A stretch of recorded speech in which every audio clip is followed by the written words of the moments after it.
Hi everyone, it's John and welcome back to my channel. It is, despite being January 8th, 2022, I'm still getting used to saying 2022. It's Saturday, late afternoon, but I'm going to do a Friday Reads in the spirit of better late than never. Since I guess Friday Reads are usually, I'm assuming, weekend-long book reading projects. So what I'm spending my weekend reading yesterday, today, and tomorrow are two things, mostly two new things, so I wanted to show you what they were. I was perusing around on a best of list, these countless sort of best 50 English novels of the 20th century or English language novels of the 20th century, and I found this one, which I guess could qualify possibly for both lists since it is by an English author and obviously written in English. This is Watership Down by Richard Adams, with a most appropriate cover there. It's, if you're unfamiliar, set somewhere in England, and it is about a warren of rabbits that decides to, one of the members of the warren gets a sort of apocalyptic vision about what's going to happen to their home, that it's going to be destroyed or some sort of disaster is going to befall it. So they decide to go on a quest to find a new home. And it's basically, I'm only about, maybe a third of the way through it, but it's kind of reading like a Joseph Campbell-like quest story, but instead of Odysseus, it's a bunch of rabbits, which is kind of cool. It's really interesting. The rabbits have their own language. It's called Lapine. I don't know how many people read Watership Down these days, but I just saw it, knew I had it in a box laying around somewhere, so I decided to get it out and start it on Thursday or so. And it's interesting so far. As always, full-fledged review when I finish it, or 6 months after I finish it, sometime.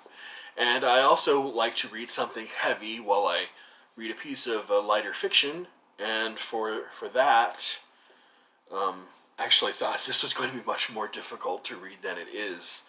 It's turning out to be delightfully sort of easy to read, despite the heavy-seeming subject title. This is Richard Wolin and his Heidegger's children, Hannah Arendt, Karl Lowith, Hans Jonas, and Herbert Marcuse, from Princeton University.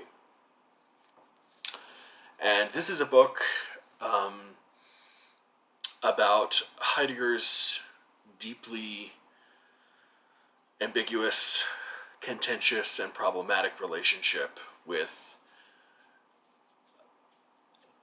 Judaism, Jews, and particularly 4 of his Jewish students, the ones you see named right there, all of whom were born into Jewish families, but were very much what we would call today secular Jews or cultural Jews, and that they were not theologically observant, but saw themselves very much as, in the spirit of late 19th century Germany, very much culturally assimilated Jews that were more German than anything else.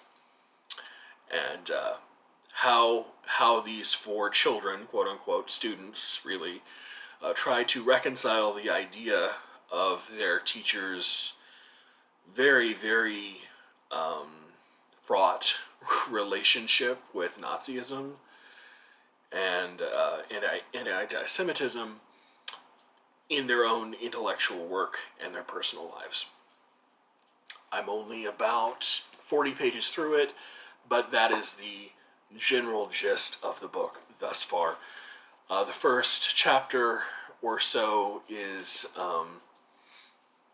or introduction is a very, very short summation of sort of Heidegger's thought as it relates to Judaism in his own time, his sort of philosophy of being, um, and then what you jump into are potted sort of biographies and intellectual portraits of each of the four students, and sort of a summary chapter about how Sein und Zeit, Heidegger's famous book of 1927, Being and Time, is possibly what he calls in the chapter heading a failed masterpiece, and what that might entail for Heidegger's intellectual tradition.